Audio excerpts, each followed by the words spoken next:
கர்த்தருக்கு ஸ்தோத்திரம். ஆண்டவரை பாடி துதிக்கிறதுக்கு வெட்கப்பட தேவையில்லை.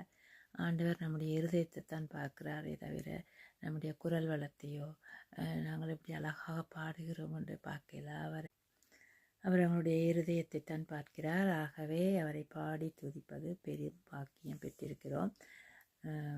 அழகாக பாட வேண்டுமில்லை, உண்மையான இருதயத்தோடு தூய்மையாக பாடினால் அதுவே போதும். தேவாவும் நாமத்தை பாடி புகழுவேன், ஆனந்தமானந்தமே.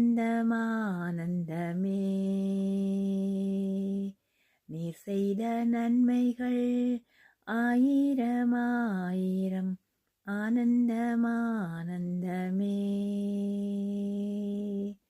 ஏழைகளின் தேவனே, எளியோரின் ராஜனே, திக்கற்ற பிள்ளைகளின் தேவனே.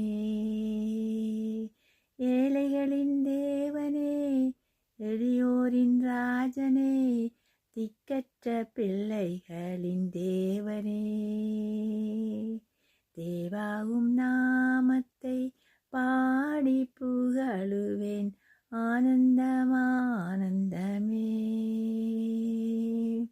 நீர் செய்த நன்மைகள் ஆயிரம் ஆனந்தமானந்தமே.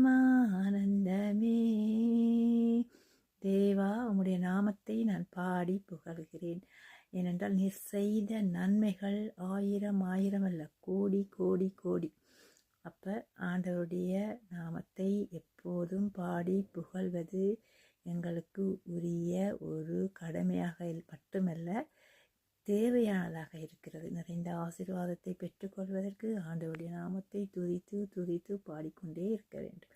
சமைக்கும் போதும் பாட வேண்டும், வேலை செய்யும் போதும் பாட வேண்டும், எப்போதுமே துதித்து கொண்டிருக்க வேண்டும். ஆமென்.